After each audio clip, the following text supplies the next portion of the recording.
पंजाब दीआं जेलां 'च बंद पाकिस्तानी कैदी भी वरत रहे मोबाइल। सूत्रां मुताबक केंद्रीय एजेंसियां दी रिपोर्ट 'च खुलासा, गैंगस्टरां दे नाल बैरकां 'च बंद पाकिस्तानी कैदी हकामां नाल करदे ने गलबात। गैंगस्टर दीपक टीनू दी गर्लफ्रेंड तो पुछगिछ वड्डा खुलासा। सूत्रां मुताबक विदेश भज्जण दी तैयारी कर रहा सी टीनू, फेक पासपोर्ट बनाउण दी कर रहा सी गल। दीपक टीनू नूं भजाउण 'च एक होर कुड़ी दी भूमिका आ रही सामने। सूत्रां मुताबक पुलिस नूं गैंगस्टर दी एक होर गर्लफ्रेंड दी तलाश, छापेमारी कर रही है पुलिस। फिरोजपुर जेल च बंद मूसेवाला दे गुनाहगार मनप्रीत मन्ना तो मिले 2 मोबाइल, होर हवालातियां तो भी 11 फोन बरामद। थाने च दर्ज किया गया मामला। गैंगस्टरां दीआं धमकियां खिलाफ तलवंडी साबो कीता बंद। लगातार आ रही रंगदारी दीआं कॉल्स, मनप्रीत मन्ना दे नाम ते मिल रही है व्यापारियों नूं धमकी। अमृतसर च शरेआम विक रिहा चिट्टा, नशा खरीद के लिया रहे नशेड़ियां नूं लोकां ने कीता काबू। चिट्टा वेचण वाली महिला दा भी दस्सिया नाम। खडूर साहिब च टुटिया ब्यास दरिया दा बन, कई पिंडां दे खेतां च भरिया पानी, बर्बाद हुई फसल दा मुआवजा मंग रहे किसान। सरकार दी रोक के बावजूद पराली साड़न दे आउण लगे मामले सामने। अमृतसर तो आईयां तस्वीरां, किसान बोले पराली साड़ना साडी मजबूरी, निपटारे ते 4500 रुपए प्रति एकड़ आउंदा है खर्च। कैबिनेट मंत्री फौजा सिंह सरारी नूं बर्खास्त करन दी मंग नूं लैके सड़कां ते उतरी कांग्रेस। पंजाब भर च कर रही है प्रदर्शन, पटियाला च राजा वड़िंग दी अगवाई च कीता रोस मुजाहरा। समाजवादी पार्टी के सरप्रस्त मुलायम सिंह यादव का 82 साल की उम्र च देहांत। गुरुग्राम के मेदांता हस्पताल च ले आखिरी साह। प्रधानमंत्री मोदी ते मुख्यमंत्री भगवंत मान सने कई आगुआं ने जताया दुख।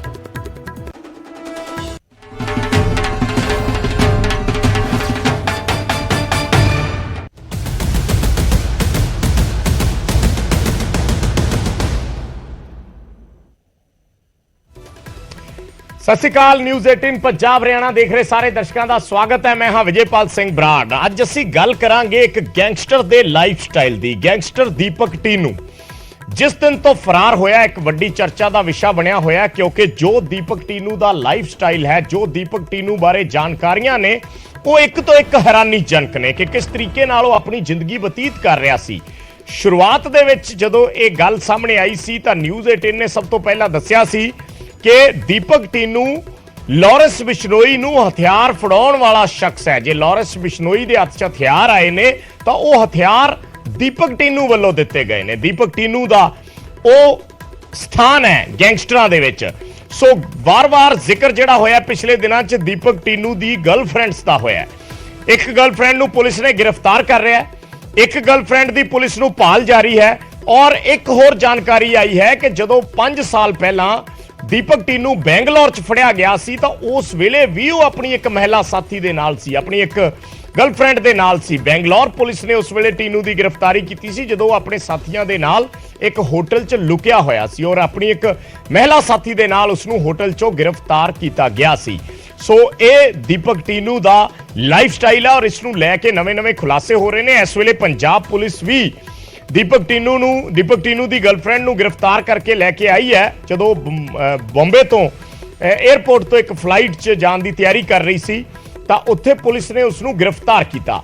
सो उस तो बाद हुण अगे दी अगे कड़ियां जुड़ रही ने कि दीपक टीनू होर किन्ना महिलावां दे संपर्क च सी और महिलावां दे संपर्क च रहण दा कारण की है, कि उसदी जिहड़ी साइकी है वो एक वुमनाइजर दी है या फिर वो अपने काम दे विच महिलावां दा इस्तेमाल करदा है या अपनियां जिहड़ियां गैर कानूनी गतिविधियां ने उस दे लई वो महिलावां दा इस्तेमाल करदा है। सो ये बड़े सारे सवाल ने दीपक टीनू नूं लैके, किन्नियां गर्लफ्रेंड्स ने, किन्नियां महिलावां दे नाल वो घुमदा है, किन्नियां कुड़ियां उसदे सर्कल च ने, उसदियां जानकार ने, और किवें वो अपने गैर कानूनी कामां दे लई उसदा इस्तेमाल करदा है। सो ये बड़े सारे सवाल ने, क्योंकि बैंगलोर तो फड़िया जाना, उत्थे गर्लफ्रेंड दा नाल होना, फिर इत्थों फरार होना, इत्थे गर्लफ्रेंड का एंगल सामने आना, उस गर्लफ्रेंड की गिरफ्तारी हो जाना, और फिर सूत्रां तो जानकारी आनी कि एक होर गर्लफ्रेंड की पुलिस भाल कर रही है। सो किन्नियां गर्लफ्रेंड ने, ये सवाल है। गैंगस्टरां दीपक टीनू वर्गे गैंगस्टरां की जिहड़ी जिंदगी है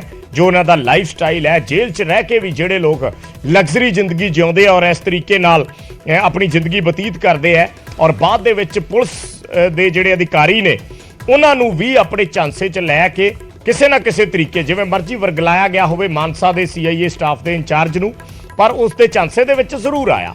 ਉਹ ਹਾਲਾਂਕਿ SIT ਜਾਂਚ ਕਰ ਰਹੀ ਹੈ ਕਿ ਕਿਵੇਂ ਉਹ ਭੱਜਿਆ, ਉਸ ਦੇ ਵਿੱਚ ਪ੍ਰਿਤਪਾਲ ਸਿੰਘ ਦਾ ਕੀ ਰੋਲ ਸੀ। ਪਰ ਇੱਕ ਚੀਜ਼ ਸਪਸ਼ਟ ਹੈ ਕਿ ਜੇ ਉਸਨੇ ਕਿਸੇ ਵੀ ਤਰੀਕੇ ਵਰਗਲਾਇਆ ਜਾਂ CIA ਇੰਚਾਰਜ ਉਸਨੂੰ ਉਸਦੀ ਗਰਲਫ੍ਰੈਂਡ ਨੂੰ ਮਿਲਵਾਉਣ ਲੈ ਕੇ ਗਿਆ ਤਾਂ ਇਸ ਦੇ ਪਿੱਛੇ ਕੀ ਲਾਲਚ ਦਿੱਤੇ ਗਏ ਹੋਣਗੇ, ਕੀ ਵਜ੍ਹਾ ਰਹੀਆਂ ਹੋਣਗੀਆਂ, ਬਹੁਤ ਕੁਝ ਹੈ ਜਿਹੜਾ ਹਲੇ ਪੁਲਿਸ ਪੁੱਛਗਿੱਛ ਦੇ ਵਿੱਚ ਸਾਹਮਣੇ ਆਉਣਾ ਹੈ।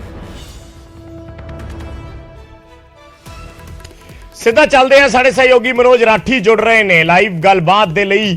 ਮਨੋਜ, ਇੱਕ ਤੋਂ ਬਾਅਦ ਇੱਕ ਖੁਲਾਸੇ ਹੋ ਰਹੇ ਨੇ, ਹਾਲਾਂਕਿ ਪੁਲਿਸ ਜਾਣਕਾਰੀ ਦੇ ਦਿੰਦੀ ਹੈ, ਸੋਰਸਿਸ ਹੁੰਦੇ ਨੇ, ਜਦੋਂ ਆਪਾਂ ਇੱਕ ਬੀਟ ਕਵਰ ਕਰਦੇ ਹੁੰਨੇ ਆ ਤਾਂ ਬਹੁਤ ਸਾਰੀਆਂ ਚੀਜ਼ਾਂ ਤੁਹਾਨੂੰ ਤੁਹਾਡੇ ਦੱਸ ਦਿੰਦੇ ਆ ਬੰਦੇ ਜੋ ਪੁੱਛਗਿੱਛ ਦੇ ਵਿੱਚ ਹੋ ਰਿਹਾ, ਚੱਲ ਰਿਹਾ। ਕੁੜੀਆਂ ਦਾ ਜ਼ਿਕਰ ਬਹੁਤ ਜ਼ਿਆਦਾ ਹੋ ਰਿਹਾ। ਦੀਪਕ ਟੀਨੂ ਜਿਸ ਦਿਨ ਦਾ ਫਰਾਰ ਹੋਇਆ, ਬੰਗਲੌਰ ਚੋਂ ਫੜਿਆ ਗਿਆ ਸੀ, ਇੱਕ ਲੜਕੀ ਨਾਲ ਸੀ, ਇੱਥੇ ਭੱਜਿਆ, ਲੜਕੀ ਨਾਲ ਹੈ, ਇੱਕ ਹੋਰ ਲੜਕੀ ਦਾ ਜ਼ਿਕਰ ਆ ਰਿਹਾ ਕਿ ਉਸਦੀ ਜਾਣਕਾਰ ਹੈ, ਉਸਦੀ ਮਹਿਲਾ ਮਿੱਤਰ ਹੈ ਜਾਂ ਗਰਲਫ੍ਰੈਂਡ, ਕਹਿ ਲਓ ਜੋ ਮਰਜ਼ੀ ਸ਼ਬਦ ਉਸਦੇ ਲਈ ਇਸਤੇਮਾਲ ਕੀਤਾ ਜਾਵੇ। ਤਾਂ ਕਿਸ ਤਰੀਕੇ ਦੀ ਹੁਣ ਇਸ ਪੂਰੀ ਕਵਾਇਦ ਨੂੰ ਆਪਾਂ ਦੇਖ ਰਹੇ ਹਾਂ? ਬਿਲਕੁਲ ਵਿਜੇ, ਜਿੱਦਾਂ ਤੁਸੀਂ ਗੱਲ ਕਹੀ ਕਿ ਆਖਿਰ ਜਿਹੜਾ ਦੀਪਕ ਟਿੰਨੂ ਦੀ ਜਿਹੜਾ ਮੋਡਸ ਆਪਰੈਂਡੀ ਹੈ ਹੁੰਦੀ ਕੀ ਹੈ, ਲੇਡੀ ਜਿਹੜੀ ਮਹਿਲਾਵਾਂ ਦਾ ਜਾਂ ਗਰਲਫ੍ਰੈਂਡ ਦਾ ਨਾਮ ਬਾਰ-ਬਾਰ ਕਿਉਂ ਆਉਂਦਾ ਹੈ? ਕਿਉਂਕਿ ਲਗਾਤਾਰ ਅਸੀਂ ਕਵਰ ਕਰਦੇ ਹਾਂ ਤਾਂ ਜਿਹੜੇ ਵੀ ਪਹਿਲਾਂ ਜਦ ਫੜਿਆ ਸੀਗਾ ਪੁਲਿਸ ਅਫਸਰਾਂ ਨੇ ਇਹਨੂੰ, ਪਹਿਲਾਂ ਜਿਹੜਾ ਮਾਮਲੇ ਦਰਜ ਹੋਏ ਹੈ ਤੇ ਉਹ ਵੀ ਅਫਸਰ ਕਹਿੰਦੇ ਨਜ਼ਰ ਆਉਂਦੇ ਕਿ ਜਦ ਵੀ ਦੀਪਕ ਟਿੰਨੂ ਸਾਡੀ ਗ੍ਰਿਫਤ 'ਚ ਆਇਆ, ਅਸੀਂ ਲਗਾਤਾਰ ਇਨਵੈਸਟੀਗੇਸ਼ਨ ਕੀਤੀ, ਉਹਦੇ ਨਾਲ ਇੰਟਰੋਗੇਸ਼ਨ ਕੀਤੀ ਪਹਿਲੇ ਦਿਨਾਂ 'ਚ, ਤਾਂ ਉਹ ਜ਼ਰੂਰ ਇਹ ਕਹਿੰਦਾ ਸੀਗਾ ਕਿ ਮੇਰੀ ਗਰਲਫ੍ਰੈਂਡ ਨਾਲ ਮੈਨੂੰ ਮਿਲਾ ਦਿਓ, ਮੇਰੀ ਗਰਲਫ੍ਰੈਂਡ ਨਾਲ ਮੈਨੂੰ ਮਿਲਾ ਦਿਓ। ਇਹਦਾ ਮਤਲਬ ਕੀ ਹੈ ਕਿ ਉਹ ਗਰਲਫ੍ਰੈਂਡ ਬਣਾਉਣ ਦਾ ਸ਼ੌਕੀਨ ਹੈ ਜਾਂ ਫਿਰ ਕੁੜੀਆਂ ਨੂੰ ਇਹ ਪੂਰਾ ਜਿਹੜਾ ਵੀ ਇਹ ਸ਼ਾਤਿਰ ਤਰੀਕੇ ਨਾਲ ਕਰਦਾ ਹੈ, ਭੱਜਣ ਦੀ ਕੋਸ਼ਿਸ਼ ਜਾਂ ਫਿਰ ਕਿਸੇ ਵੀ ਤਰ੍ਹਾਂ ਦੀ ਪਲੈਨਿੰਗ ਕਰਦਾ ਹੈ, ਤਾਂ ਜਾਂ ਫਿਰ ਕੁੜੀਆਂ ਨੂੰ ਇਹ ਆਧਾਰ ਬਣਾਉਣ ਦੀ ਕੋਸ਼ਿਸ਼ ਕਰਦਾ ਹੈ? ਕਿਉਂਕਿ ਜਤਿੰਦਰ ਕੌਰ ਜਿਹੜੀ ਫੜੀ ਗਈ ਹੈ ਉਹਨੇ ਬਹੁਤ ਵੱਡੇ ਖੁਲਾਸੇ ਕੀਤੇ ਹੈ ਤੇ ਇੱਕ ਹੋਰ ਖੁਲਾਸਾ ਸਾਹਮਣੇ ਆ ਰਿਹਾ ਹੈ ਕਿ ਇੱਕ ਹੋਰ ਇਹਦੀ ਗਰਲਫ੍ਰੈਂਡ ਜਿਹੜੀ ਹੈ ਉਹਦੀ ਵੀ ਭਾਲ ਕੀਤੀ ਜਾ ਰਹੀ ਹੈ। ਅਯਾਸ਼ ਅਸੀਂ ਕਹਿ ਸਕਦੇ ਹਾਂ ਕਿ ਪੂਰਾ ਤਰੀਕੇ ਨਾਲ ਜਿਹੜਾ ਹੈਗਾ ਹੁਣ ਝਾਂਸਾ ਕਿਸ ਤਰ੍ਹਾਂ ਦਿੱਤਾ ਪ੍ਰੀਤਪਾਲ ਨੂੰ, ਇਹਨੇ ਕਿਸ ਤਰ੍ਹਾਂ ਝਾਂਸਾ ਦਿੱਤਾ ਤੇ ਝਾਂਸੇ 'ਚ ਆ ਕੇ ਪ੍ਰੀਤਪਾਲ ਨੇ ਇੰਨਾ ਵੱਡਾ ਕਦਮ ਚੁੱਕਿਆ ਕਿ ਇਹਨੂੰ ਲਾਪਰਵਾਹੀ ਕਹੀਏ, ਮਿਲੂ ਭਗਤ ਕਹੀਏ ਜਾਂ ਫਿਰ ਸਾਜ਼ਿਸ਼ ਕਹੀਏ ਕਿ ਆਪਣੀ ਬਰੀਜ਼ਾ ਗੱਡੀ 'ਚ ਉਹਨੂੰ ਲੈ ਕੇ ਜਾ ਰਿਹਾ ਵਿਦਆਊਟ ਸਿਕਿਉਰਿਟੀ, ਬਿਨਾਂ ਹੱਥਕੜੀ, ਤੇ ਉਹਦੇ ਹੱਥ 'ਚ ਮੋਬਾਈਲ ਜਿਹੜਾ ਹੈਗਾ ਫੜਾਇਆ ਸੀਗਾ। ਦੀਪਕ ਮੁੰਡੀ ਕੋਲ 2 ਮੋਬਾਈਲ ਸੀਗੇ, ਜਿਹੜੀ ਕੁੜੀ ਨੇ ਖੁਲਾਸਾ ਕੀਤਾ ਹੈ। ਦੋਨਾਂ ਮੋਬਾਈਲ ਤੋਂ ਲਗਾਤਾਰ WhatsApp ਕਾਲਿੰਗ ਤੇ ਗੱਲ ਕਰ ਰਿਹਾ ਸੀਗਾ, ਲਗਾਤਾਰ ਉਹ ਗੱਲਬਾਤ ਕਰ ਰਿਹਾ ਸੀਗਾ, ਕਿਹਦੇ ਨਾਲ ਕਰ ਰਿਹਾ ਸੀਗਾ, ਇਹ ਵੀ ਹੁਣ ਜਾਂਚ ਦਾ ਮੈਟਰ ਹੈ। ਤੇ ਕੁੜੀ ਨੇ ਇੱਕ ਹੋਰ ਖੁਲਾਸਾ ਕੀਤਾ ਹੈ ਕਿ ਜੇਲ੍ਹ 'ਚ ਜਦ ਗੋਇੰਦਵਾਲ ਜੇਲ੍ਹ 'ਚ ਸੀਗਾ ਤਾਂ ਵੀ ਲਗਾਤਾਰ ਕੁੜੀ ਨਾਲ ਗੱਲਬਾਤ ਕਰਦਾ ਸੀ। ਇੱਕ ਤਾਂ ਹੋ ਗਿਆ ਮੈਟਰ ਇਹ, ਲੇਕਿਨ ਜਿੱਦਾਂ ਤੁਸੀਂ ਕੁੜੀਆਂ ਦੀ ਗੱਲ ਕਰ ਰਹੇ ਹੋ, ਗਰਲਫ੍ਰੈਂਡਾਂ ਦੀ ਗੱਲ ਕਰ ਰਹੇ ਹੋ ਕਿ ਕਿੰਨੀ ਹੋਰ ਗਰਲਫ੍ਰੈਂਡ ਹੈ, ਜਿੱਦਾਂ 5 ਸਾਲ ਪਹਿਲਾਂ ਦੀ ਤੁਸੀਂ ਜ਼ਿਕਰ ਕੀਤਾ ਸੀਗਾ, ਉਸ ਵੇਲੇ ਜਦ ਬੰਗਲੌਰ ਟੀਮ ਨੂੰ ਇੱਕ ਵੱਡੀ ਸਫਲਤਾ ਹੋਈ ਸੀ, ਉਸ ਵੇਲੇ ਵੀ ਜੁਆਇੰਟ ਆਪਰੇਸ਼ਨ ਹੋਇਆ ਸੀਗਾ ਹਰਿਆਣਾ ਪੁਲਿਸ ਦੇ ਨਾਲ ਬੰਗਲੌਰ ਪੁਲਿਸ ਦਾ, ਕਿਉਂਕਿ ਉਸ ਵੇਲੇ ਇਹਨੂੰ ਇਨਾਮ 1 ਲੱਖ ਦਾ ਇਨਾਮ ਦਿੱਤਾ ਹੋਇਆ ਸੀਗਾ ਹਰਿਆਣਾ ਪੁਲਿਸ ਨੇ।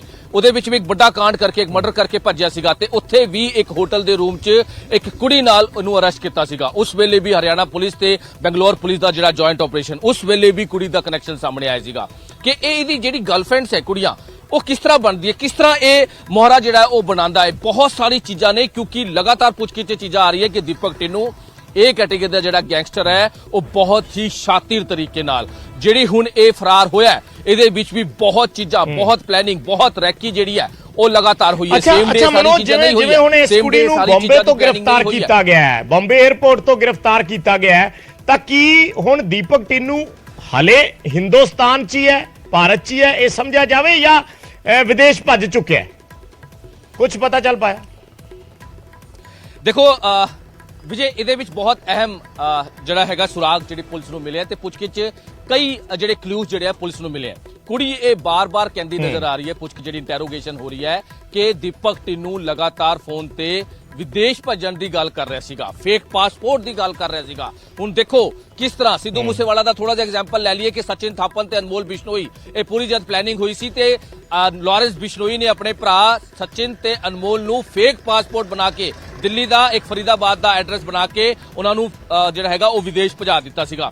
ਸੇਮ ਗੋਲਡੀ ਬਰਾੜ ਦੇ ਸੰਪਰਕ ਲਗਾਤਾਰ ਸੀਗਾ ਦੀਪਕ ਟਿੰਨੂ ਤੇ ਗੋਲਡੀ ਬਰਾੜ ਦੇ ਕਹਿਣ ਤੇ ਕਈ ਚੀਜ਼ਾਂ ਹੋਈਆਂ।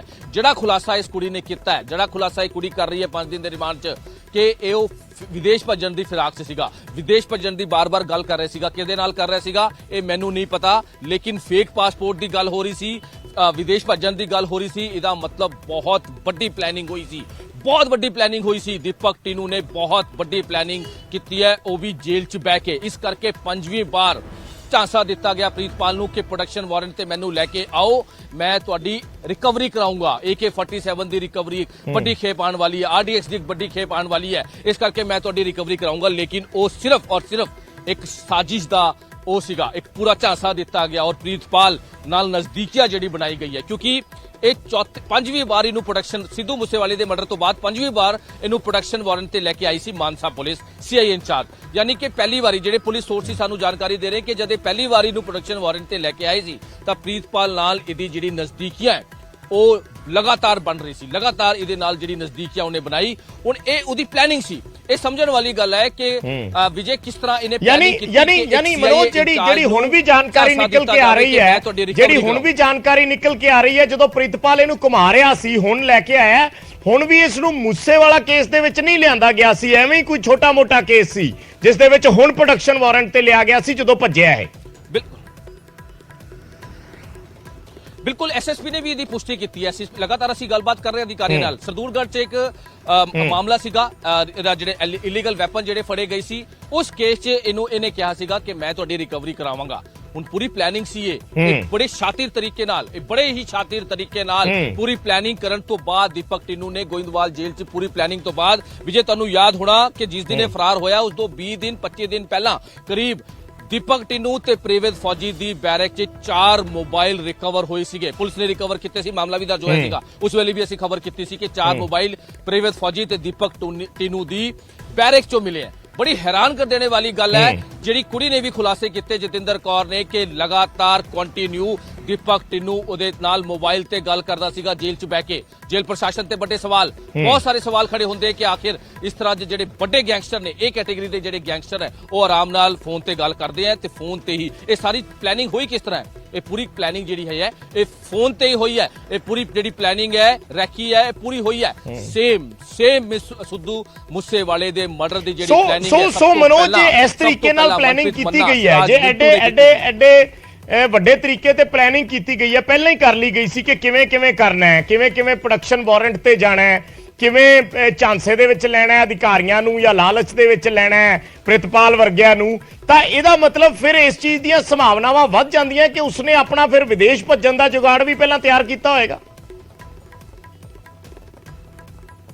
ਇਹਦੇ 'ਚ ਕੋਈ ਦੁਰਾਹਾ ਨਹੀਂ ਵਿਜੇ, ਇਹਦੇ 'ਚ ਕੋਈ ਜਿਹੜੇ ਪੁਲਿਸ ਸੋਰਸ ਦੀ ਜਾਣਕਾਰੀ ਦੇ ਰਹੇ ਕਿ ਜਿਹੜੀ ਕੁੜੀ ਤੋਂ ਖੁਲਾਸਾ ਹੋ ਰਿਹਾ ਹੈ ਕਿ ਪੂਰੀ ਪਲੈਨਿੰਗ ਸਾਰੀ ਚੀਜ਼ਾਂ ਪਹਿਲਾਂ ਤੋਂ ਹੀ ਤਿਆਰ ਸੀ, ਪਹਿਲਾਂ ਤੋਂ ਹੀ ਰੈਡੀ ਸੀ। ਜਿਸ ਦਿਨ ਪ੍ਰੀਤਪਾਲ ਦੇ ਘਰ ਸਰਕਾਰੀ ਕੋਠੀ 'ਚ ਇਹ ਭੱਜਿਆ ਹੈ 1:30 ਤੋਂ ਲੈ ਕੇ 2 ਵਜੇ ਤੱਕ ਦੀ ਜਿਹੜੀ CCTV ਆਈ ਹੈ ਉਹਦੇ 'ਚ 2 ਗੱਡੀਆਂ ਦਿਖ ਰਹੀਆਂ, ਇੱਕ ਫੋਰਚੂਨਰ ਤੇ ਇੱਕ ਬਲੈਕ ਕਲਰ ਦੀ ਗੱਡੀ ਹੈ। ਬਲੈਕ ਕਲਰ ਦੀ ਗੱਡੀ ਤੇ ਇਹ ਤੇ ਇਹਦੀ ਗਰਲਫ੍ਰੈਂਡ ਤੇ ਵਾਈਟ ਕਲਰ ਦੀ ਗੱਡੀ 'ਚ 4 ਤੋਂ 5 ਜਿਹੜੇ ਮੁੰਡੇ ਹੈ ਉਹ ਭੱਜੇ ਹੈ। ਯਾਨੀ ਕਿ ਪੂਰੀ ਪਲੈਨਿੰਗ ਹੋਈ ਹੈ। ਇਹਦਾ ਮਤਲਬ ਇਹ ਵੀ ਅਸੀਂ ਪੁਲਿਸ ਨੂੰ ਸ਼ੱਕ ਹੈ ਕਿ ਪਹਿਲਾਂ ਤੋਂ ਹੀ ਫੇਕ ਪਾਸਪੋਰਟ ਉਹਦਾ ਤਿਆਰ ਸੀਗਾ, ਯਾਨੀ ਕਿ ਪਹਿਲਾਂ ਤੋਂ ਹੀ, ਕਿਉਂਕਿ ਇਹਦੇ ਵਿੱਚ ਕਿਰਕਿਰੀ ਤਾਂ ਪੰਜਾਬ ਪੁਲਿਸ ਦੀ ਬਹੁਤ ਹੋਈ ਹੈ ਕਿਉਂਕਿ ਕਾਫੀ ਟਾਈਮ ਬਾਅਦ ਪ੍ਰੀਤਪਾਲ ਨੇ ਇਨਫੋਰਮੇਸ਼ਨ ਦਿੱਤੀ ਸੀ ਪੁਲਿਸ ਨੂੰ ਕਿ ਦੀਪਕ ਟਿੰਨੂ ਫਰਾਰ ਹੋ ਗਿਆ ਔਰ ਉਸੇ ਟਾਈਮ ਦਾ, ਉਸੇ ਗੈਪ ਦਾ ਦੀਪਕ ਟਿੰਨੂ ਨੇ ਫਾਇਦਾ ਚੁੱਕਿਆ ਹੈ ਕਿ ਉਹ ਇੱਥੋਂ ਨਿਕਲਣ 'ਚ ਕਾਮਯਾਬ ਹੋ ਗਿਆ। ਹੋਰ ਵੀ ਕਈ ਲੋਕ ਉਹਦੇ ਸ਼ਾਮਿਲ ਸੀਗੇ, ਹੋਰ ਵੀ ਲੋਕ ਉਹਦੀ ਸਾਜ਼ਿਸ਼ ਸ਼ਾਮਿਲ ਸੀਗੇ। ਲਗਾਤਾਰ ਪੁੱਛਗਿੱਛ ਹੋ ਰਹੀ ਹੈ ਕੁੜੀ ਤੋਂ, ਕਿੰਨੀ ਕੁੜੀਆਂ ਉਹਦੇ ਨਾਲ ਸੀ, ਹੋਰ ਕਿਹੜੀ ਗਰਲਫ੍ਰੈਂਡ ਹੈ, ਹੋਰ ਕਿਹੜੇ ਮੁੰਡੇ ਉਹਦੇ ਨਾਲ ਸੀਗੇ, ਫੋਰਚੂਨਰ ਗੱਡੀ ਸੀ ਜਿਹੜੇ ਆਏ ਸੀਗੇ ਉਹ ਕੌਣ ਹੈ,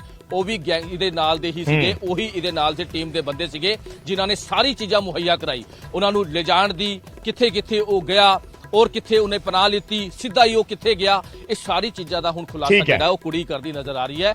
ਹੋਰ ਵੱਡੇ ਖੁਲਾਸੇ ਹੋਣਗੇ, ਲੇਕਿਨ ਇਹਦੇ ਵਿੱਚ ਇੱਕ ਹੋਰ ਹੈ ਕਿ ਪ੍ਰੀਤਪਾਲ ਕੱਲਾ ਨਹੀਂ ਹੈ, ਇਹ ਵੀ ਪੁਲਿਸ ਸੋਰਸ ਦੀ ਜਾਣਕਾਰੀ ਦੇ ਰਹੇ ਹੈ। ਉਹ ਕੁੜੀ ਹੁਣ ਖੁਲਾਸਾ ਕਰੂਗੀ ਕਿ ਪ੍ਰੀਤਪਾਲ ਦੇ ਨਾਲ ਹੋਰ ਵੀ ਕਿਹੜੇ ਲੋਕ ਇਹਦੇ ਵਿੱਚ ਇਨਵੋਲਵ ਸੀਗੇ, ਹੋਰ ਵੀ ਕਿਹੜੇ ਮਗਰਮੱਛ ਇਹਦੇ ਵਿੱਚ ਇਨਵੋਲਵ ਸੀਗੇ ਕਿ ਜਿਹਦੇ ਵਿੱਚ ਦੀਪਕ ਟਿੰਨੂ ਆਸਾਨੀ ਨਾਲ ਫਰਾਰ ਹੋ ਗਿਆ।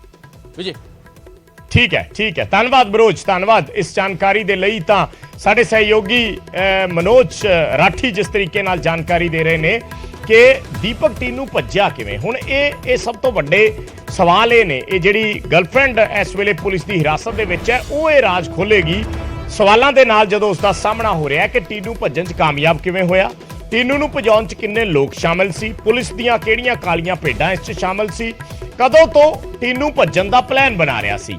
ਇਹ ਸਾਰੇ ਸਵਾਲ ਨੇ ਜਿਹੜੇ ਹੁਣ ਪੁੱਛੇ ਜਾ ਰਹੇ ਨੇ। ਜੋ ਟੀਨੂ ਦੀ ਗਰਲਫ੍ਰੈਂਡ ਜਿਸ ਨੂੰ ਪੁਲਿਸ ਨੇ ਗ੍ਰਿਫਤਾਰ ਕੀਤਾ ਹੈ, ਜਿਹੜੀ ਪੰਜਾਬ ਪੁਲਿਸ ਦੀ ਹੀ ਮੁਲਾਜ਼ਮ ਹੈ, ਇਹ ਵੀ ਆਪਣੇ ਆਪ 'ਚ ਇੱਕ ਬੜਾ ਹੈਰਾਨੀਜਨਕ ਹੈ, ਕਿਉਂਕਿ ਇਸ ਨੂੰ ਫਿਰ ਇੱਕ ਨੈਕਸਸ ਦਾ ਨਾਮ ਕਿਉਂ ਨਾ ਦਿੱਤਾ ਜਾਵੇ। ਇਹ ਵੀ ਕਹਿ ਸਕਦੇ ਹਾਂ ਅਸੀਂ, ਬੜੇ ਠੋਕ ਕੇ ਕਹਿ ਸਕਦੇ ਹਾਂ ਕਿ ਇਸ ਨੂੰ ਫਿਰ ਇੱਕ ਨੈਕਸਸ ਦਾ ਨਾਮ ਕਿਉਂ ਨਾ ਦਿੱਤਾ ਜਾਵੇ ਜੇ ਟੀਨੂ ਵਰਗਿਆਂ ਦੇ ਰਿਲੇਸ਼ਨ ਪੰਜਾਬ ਪੁਲਿਸ ਦੀ ਹੀ ਕਿਸੇ ਕਰਮਚਾਰੀ ਦੇ ਨਾਲ ਨੇ। ਸੋ ਇਹ ਹੁਣ ਸਵਾਲ ਉਸ ਤੋਂ ਪੁੱਛੇ ਜਾ ਰਹੇ ਨੇ ਕਿ ਭੱਜਣ ਦੇ ਵਿੱਚ ਉਹ ਕਿਵੇਂ ਕਾਮਯਾਬ ਹੋਇਆ, ਕਿਹੜੇ ਬੰਦਿਆਂ ਨੇ ਉਸ ਦੀ ਮਦਦ ਕੀਤੀ, ਪੁਲਿਸ ਦੇ ਕਿਹੜੇ ਕਰਮਚਾਰੀ ਸੀ ਜਾਂ ਅਧਿਕਾਰੀ ਸੀ ਜਿਹੜੇ ਟੀਨੂ ਦੀ ਮਦਦ ਕਰ ਰਹੇ ਸੀ। ਇਹ ਸਾਰੇ ਸਵਾਲ ਨੇ। ਫਰਾਰ ਹੋ ਕੇ ਗੈਂਗਸਟਰ ਟੀਨੂ ਗਿਆ ਕਿੱਥੇ, ਇਹ ਇਸ ਵੇਲੇ ਸਭ ਤੋਂ ਵੱਡਾ ਸਵਾਲ ਹੈ, ਕਿਉਂਕਿ ਬਹੁਤ ਸਾਰੇ ਪੁਲਿਸ ਦੇ ਜਿਹੜੇ ਅਧਿਕਾਰੀ ਨੇ ਉਹ ਦਬੀ ਜ਼ੁਬਾਨ 'ਚ, ਉਹ ਆਪਣਾ ਬਿਨਾਂ ਨਾਮ ਕੋਟ ਕੀਤੇ ਉਹ ਦਬੀ ਜ਼ੁਬਾਨ 'ਚ ਇਹ ਗੱਲ ਕਹਿੰਦੇ ਨੇ ਕਿ ਪੁਲਿਸ ਦੇ ਅੰਦਰ ਇਹ ਚਰਚਾ ਵੱਡੇ ਪੱਧਰ ਤੇ ਹੈ ਕਿ ਦੀਪਕ ਟੀਨੂ ਦੇਸ਼ ਛੱਡ ਕੇ ਫਰਾਰ ਹੋ ਚੁੱਕਿਆ। ਇਸ ਤਰੀਕੇ ਦੀਆਂ ਚਰਚਾਵਾਂ ਨੇ।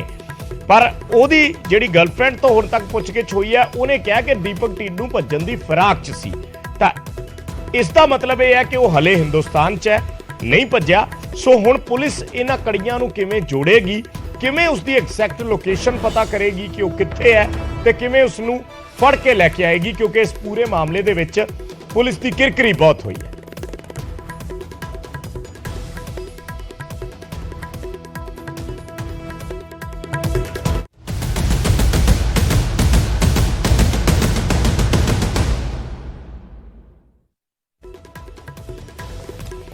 ਤੇ ਅਗਲੀ ਖਬਰ ਦਾ ਜ਼ਿਕਰ ਕਰਦੇ ਹਾਂ। ਮੋਬਾਈਲ ਇਸ ਦੇ ਵਿੱਚ ਇੱਕ ਵੱਡੀ ਕੜੀ ਸਾਬਤ ਹੋ ਰਹੇ ਨੇ। ਕੋਈ ਵੀ ਗੈਂਗਸਟਰ ਕਿਸੇ ਵੀ ਗੁਨਾਹ ਨੂੰ ਅੰਜਾਮ ਦਿੰਦਾ ਤਾਂ ਉਸ ਦੇ ਵਿੱਚ ਸਭ ਤੋਂ ਵੱਡੀ ਕੜੀ ਨੇ ਮੋਬਾਈਲ, ਔਰ ਖਾਸ ਕਰਕੇ ਜਿਹੜੇ ਜੇਲ੍ਹਾਂ ਦੇ ਵਿੱਚ ਵਰਤੇ ਜਾਂਦੇ ਨੇ। ਸਿੱਧੂ ਮੂਸੇਵਾਲਾ ਦੇ ਜਿੰਨੇ ਗੁਨਾਹਗਾਰ ਜੇਲ੍ਹਾਂ ਦੇ ਵਿੱਚ ਬੰਦ ਨੇ, ਸ਼ਰੇਆਮ ਮੋਬਾਈਲ ਦੀ ਵਰਤੋਂ ਕਰਦੇ ਰਹੇ ਨੇ, ਔਰ ਮੋਬਾਈਲ ਤੇ ਹੀ ਇਸ ਸਾਰੀ ਕਨਸਪੀਰੇਸੀ ਨੂੰ ਅੰਜਾਮ ਦਿੱਤਾ ਗਿਆ। ਹੁਣ ਇੱਕ ਹੋਰ ਜ਼ਿਕਰ ਆ ਰਿਹਾ ਗੈਂਗਸਟਰ ਮਨਪ੍ਰੀਤ ਮੰਨਾ ਦਾ, ਜਿਹੜਾ ਸਿੱਧੂ ਮੂਸੇਵਾਲਾ ਕਾਂਡ ਦੇ ਵਿੱਚ ਇਨਵੋਲਵ ਸੀ, ਜਿਸ ਵੱਲੋਂ ਗੱਡੀਆਂ ਮੁਹੱਈਆ ਕਰਵਾਈਆਂ ਗਈਆਂ ਸੀ। ਉਸ ਮਨਪ੍ਰੀਤ ਮੰਨਾ ਤੋਂ 2 ਮੋਬਾਈਲ ਫੋਨ ਬਰਾਮਦ ਹੋਏ ਨੇ। ਇਸ ਵੇਲੇ ਮਨਪ੍ਰੀਤ ਮੰਨਾ ਫਿਰੋਜ਼ਪੁਰ ਦੀ ਕੇਂਦਰੀ ਜੇਲ੍ਹ 'ਚ ਬੰਦ ਹੈ, ਔਰ ਕਈ ਹੋਰ ਹਵਾਲਾਤੀਆਂ ਤੋਂ ਵੀ ਪੁਲਿਸ ਨੇ ਤਲਾਸ਼ੀ ਦੌਰਾਨ ਮੋਬਾਈਲ ਬਰਾਮਦ ਕੀਤੇ ਨੇ, ਪਰ 2 ਮੋਬਾਈਲ ਮਨਪ੍ਰੀਤ ਮੰਨਾ ਤੋਂ ਮਿਲੇ ਨੇ। ਜੇਲ੍ਹ 'ਚੋਂ ਕੁੱਲ 13 ਮੋਬਾਈਲ ਬਰਾਮਦ ਹੋਏ ਨੇ। ਹਵਾਲਾਤੀਆਂ ਨੇ ਪੁਲਿਸ ਮੁਲਾਜ਼ਮਾਂ ਨੂੰ ਜਾਨੋਂ ਮਾਰਨ ਦੀ ਧਮਕੀ ਦਿੱਤੀ ਹੈ। ਮਨਪ੍ਰੀਤ ਮੰਨਾ ਸਣੇ ਹਵਾਲਾਤੀਆਂ ਤੇ ਮਾਮਲਾ ਦਰਜ ਕਰ ਲਿਆ ਗਿਆ ਹੈ। ਜਦੋਂ ਪੁਲਿਸ ਦੇ ਜਿਹੜੇ ਕਰਮਚਾਰੀ ਨੇ ਉਹਨਾਂ ਵੱਲੋਂ ਮੋਬਾਈਲ ਦੀ ਬਰਾਮਦਗੀ ਕੀਤੀ ਗਈ ਤਾਂ ਉਹਨਾਂ ਨੂੰ ਜਾਨੋਂ ਮਾਰਨ ਦੀਆਂ ਧਮਕੀਆਂ ਦਿੱਤੀਆਂ, ਜੋ ਜੇਲ੍ਹ 'ਚ ਬੰਦ ਹਵਾਲਾਤੀ ਨੇ ਜਾਂ ਗੈਂਗਸਟਰ ਨੇ ਉਹਨਾਂ ਵੱਲੋਂ। ਔਰ ਉਸ ਤੋਂ ਬਾਅਦ ਪੁਲਿਸ ਨੇ ਕੇਸ ਦਰਜ ਕਰ ਲਿਆ ਹੈ ਇਹਨਾਂ ਤੇ ਇੱਕ ਹੋਰ, ਔਰ ਮੋਬਾਈਲ 13 ਰਿਕਵਰ ਕੀਤੇ ਗਏ ਨੇ ਫਿਰੋਜ਼ਪੁਰ ਜੇਲ੍ਹ 'ਚੋਂ, ਜਿਹਦੇ 'ਚੋਂ 2 ਮੋਬਾਈਲ ਮਨਪ੍ਰੀਤ ਮੰਨਾ ਤੋਂ ਮਿਲੇ। ਮਨਦੀਪ ਕੁਮਾਰ ਸਾਡੇ ਸਹਿਯੋਗੀ ਜੁੜੇ ਨੇ ਹੋਰ ਜਾਣਕਾਰੀ ਦੇ ਲਈ। ਮਨਦੀਪ, ਇਹ ਇੱਕ ਵਰਤਾਰਾ ਬਣ ਚੁੱਕਿਆ, ਜਿੰਨੇ ਵੀ ਵੱਡੇ ਗੁਨਾਹ ਹੁੰਦੇ ਨੇ ਉਹ ਜੇਲ੍ਹਾਂ ਦੇ ਵਿੱਚੋਂ ਮੋਬਾਈਲ ਫੋਨ ਉਸ ਦੇ ਵਿੱਚ ਇੱਕ ਵੱਡਾ ਜ਼ਰੀਆ ਬਣਦਾ ਹੈ। ਜਦੋਂ ਮੋਬਾਈਲ ਫੋਨ ਅੰਦਰ ਜਾਂਦੇ ਨੇ ਤਾਂ ਮੋਬਾਈਲ ਫੋਨ ਤੇ ਉਹ ਇਹ ਸਾਰਾ ਤਾਣਾ ਬਾਣਾ ਬੁਣਦੇ ਨੇ ਤੇ ਫਿਰ ਇਹਨਾਂ ਗੁਨਾਹਾਂ ਨੂੰ, ਇਹਨਾਂ ਅਪਰਾਧਾਂ ਨੂੰ ਅੰਜਾਮ ਦਿੰਦੇ ਨੇ। ਸੋ ਕਿਸ ਤਰੀਕੇ ਨਾਲ ਦੇਖਿਆ ਜਾਵੇ, ਪੁਲਿਸ ਅੱਜ ਦਾਅਵਾ ਕਰ ਰਹੀ ਹੈ 13 ਮੋਬਾਈਲ ਬਰਾਮਦ ਹੋਏ ਨੇ, ਹੋਰ ਕਿੰਨੇ ਹੋਣਗੇ? ਜੀ ਵਿਜੇਪਾਲ, ਜੇ ਗੱਲ ਕਰੀਏ ਤੇ ਇਹ 13 ਮੋਬਾਈਲ ਜਿਹੜੇ ਬਰਾਮਦ ਹੋਏ ਆ, ਉਸ ਦੇ ਵਿੱਚੋਂ 2 ਮੋਬਾਈਲ ਫੋਨ ਜਿਹੜੇ ਆ ਉਹ ਮਨਪ੍ਰੀਤ ਮੰਨਾ ਗੈਂਗਸਟਰ ਜਿਹੜਾ ਸਭ ਤੋਂ ਪਹਿਲਾਂ ਮਾਨਸਾ ਪੁਲਿਸ ਨੇ ਸਿੱਧੂ ਮੂਸੇਵਾਲਾ ਕਤਲकांड ਦੇ ਵਿੱਚ ਮਨਪ੍ਰੀਤ ਮੰਨਾ ਨੂੰ ਫਿਰੋਜ਼ਪੁਰ ਪੁਲਿਸ ਦਾ ਜਿਹੜਾ ਸੈਂਟਰ ਜੇਲ੍ਹ ਦੇ ਵਿੱਚੋਂ ਚੱਕਿਆ ਸੀਗਾ।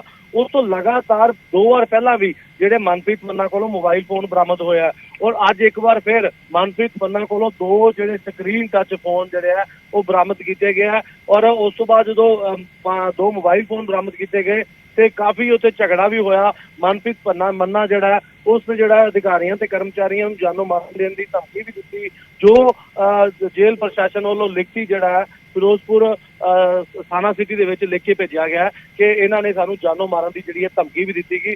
ਹੁਣ ਜਿਹੜਾ ਥਾਣਾ ਸਿਟੀ ਦੇ ਵਿੱਚ ਮਾਮਲਾ ਦਰਜ ਕਰ ਦਿੱਤਾ ਗਿਆ ਮਨਪ੍ਰੀਤ ਮੰਨਾ ਔਰ 4 ਹੋਰ ਹਵਾਲਾਤੀਆਂ ਦੇ ਖਿਲਾਫ ਮਾਮਲਾ ਵੀ ਦਰਜ ਕੀਤਾ ਗਿਆ। ਔਰ ਆਪਣੇ ਆਪ 'ਚ ਇੱਕ ਵੱਡਾ ਸਵਾਲ ਹੈ ਕਿ ਮਨਪ੍ਰੀਤ ਮੰਨਾ ਉਹੀ ਮਨਪ੍ਰੀਤ ਮੰਨਾ ਹੈ ਜਿਸ ਨੇ ਸਿੱਧੂ ਮੂਸੇਵਾਲਾ ਦੇ ਹੱਤਿਆਕਾਂਡ ਦੇ ਵਿੱਚ ਫਾਇਰਿੰਗ ਕਰਨ ਵਾਲੇ ਸ਼ੂਟਰ ਜਿਹੜੇ ਆ ਉਹਨਾਂ ਨੂੰ ਭਜਾਉਣ ਦੇ ਵਿੱਚ, ਉਹਨਾਂ ਨੂੰ ਗੱਡੀਆਂ ਮੁਹੱਈਆ ਕਰਾਉਣ ਦੇ ਵਿੱਚ ਮੇਨ ਜਿਹੜਾ ਰੋਲ ਅਦਾ ਕੀਤਾ। ਔਰ ਹੁਣ ਵੀ ਜਿਹੜਾ ਸਿੱਧੂ ਮੂਸੇਵਾਲਾ ਦੇ ਪਿਤਾ ਵੱਲੋਂ ਆਰੋਪ ਲਗਾਏ ਜਾ ਰਹੇ ਕਿ ਜੇਲ੍ਹ ਪ੍ਰਸ਼ਾਸਨ ਜਿਹੜਾ ਢਿੱਲਮੁੱਲ ਕਾਰਵਾਈ ਕਰ ਰਿਹਾ ਔਰ ਪੰਜਾਬ ਪੁਲਿਸ ਜਿਹੜੀ ਹੈ ਉਹ ਵੀ ਢਿੱਲਮੁੱਲ ਕਾਰਵਾਈ ਕਰ ਰਹੀ ਹੈ। ਔਰ ਇਸ ਤਰ੍ਹਾਂ ਦੇ ਲਗਾਤਾਰ ਮਨਪ੍ਰੀਤ ਮੰਨਾ ਦੇ ਕੋਲੋਂ ਮੋਬਾਈਲ ਫੋਨ ਬਰਾਮਦ ਹੋਣਾ ਆਪਣੇ ਆਪ ਦੇ ਵਿੱਚ ਇੱਕ ਵੱਡੇ ਸਵਾਲ ਖੜੇ ਕਰ ਰਿਹਾ। ਜੀ ਵਿਜੇਪਾਲ ਬਾਲ। ਠੀਕ ਹੈ ਮਨਦੀਪ, ਧੰਨਵਾਦ ਇਸ ਜਾਣਕਾਰੀ ਦੇ ਲਈ। ਤਾਂ 2 ਮੋਬਾਈਲ ਮਨਪ੍ਰੀਤ ਮੰਨਾ ਤੋਂ ਬਰਾਮਦ ਹੋਏ ਨੇ ਔਰ ਮਨਪ੍ਰੀਤ ਮੰਨਾ ਉਹ ਗੈਂਗਸਟਰ ਹੈ ਜਿਸ ਦੇ ਨਾਲ ਜੁੜੀ ਇੱਕ ਖਬਰ ਹੋਰ ਅੱਜ ਆ ਰਹੀ ਹੈ ਕਿ ਤਲਵੰਡੀ ਸਾਬੋ ਜਿਸ ਇਲਾਕੇ ਨੂੰ ਉਹ ਬਿਲੋਂਗ ਕਰਦਾ ਹੈ, ਉਸ ਤਲਵੰਡੀ ਸਾਬੋ ਇਲਾਕੇ ਨੂੰ ਅੱਜ ਬੰਦ ਰੱਖਣ ਦਾ ਫੈਸਲਾ ਕੀਤਾ ਹੈ ਵਪਾਰੀਆਂ ਨੇ, ਕਿਉਂਕਿ ਤਲਵੰਡੀ ਸਾਬੋ ਦੇ ਵਿੱਚ ਲਗਾਤਾਰ ਵਪਾਰੀਆਂ ਨੂੰ ਮਨਪ੍ਰੀਤ ਮੰਨਾ ਦੇ ਨਾਮ ਤੇ ਰੰਗਦਾਰੀ ਦੇ ਫੋਨ ਆ ਰਹੇ ਨੇ। ਸੋ ਲੋਕ ਇੰਨੇ ਜ਼ਿਆਦਾ ਤਰਸਤ ਨੇ, ਇੰਨੇ ਜ਼ਿਆਦਾ ਪਰੇਸ਼ਾਨ ਨੇ, ਸਰਕਾਰ ਨੂੰ ਕਹਿ ਰਹੇ ਨੇ ਕਿ ਇਸ ਦਾ ਕੋਈ ਹੱਲ ਕੱਢਿਆ ਜਾਵੇ। ਜੇਲ੍ਹਾਂ ਦੇ ਵਿੱਚ ਲਗਾਤਾਰ ਮੋਬਾਈਲਾਂ ਦੀ ਵਰਤੋਂ ਹੋ ਰਹੀ ਹੈ ਔਰ ਮੋਬਾਈਲਾਂ ਦੇ ਜ਼ਰੀਏ ਜੇਲ੍ਹਾਂ 'ਚ ਬਹਿ ਕੇ ਉਹ ਆਪਣੇ ਗੈਂਗ ਆਪਰੇਟ ਕਰ ਰਹੇ ਨੇ ਔਰ ਬਾਹਰ ਜਿਹੜੇ ਲੋਕ ਆਪਣਾ ਕਾਰੋਬਾਰ ਕਰਦੇ ਨੇ, ਆਪਣਾ ਕੰਮਕਾਰ ਕਰਦੇ ਨੇ, ਉਹਨਾਂ ਦਾ ਜਿਉਣਾ ਦੁੱਭਰ ਹੋਇਆ ਪਿਆ। ਸੋ ਹੁਣ ਸਰਕਾਰ ਦੇ ਸਾਹਮਣੇ ਬੜੇ ਵੱਡੇ ਸਵਾਲ ਨੇ ਕਿ ਸਰਕਾਰ ਇਹਨਾਂ ਚੀਜ਼ਾਂ ਤੇ ਕਦੋਂ ਔਰ ਕਿਸ ਤਰੀਕੇ ਨਾਲ ਲਗਾਮ ਲਾ ਪਾਉਂਦੀ ਹੈ। ਇੱਕ ਛੋਟੇ ਜਿਹੇ ਕਮਰਸ਼ੀਅਲ ਬ੍ਰੇਕ ਦਾ ਵੇਲਾ ਹੈ, ਜਲਦ ਵਾਪਸ ਆਉਣੇ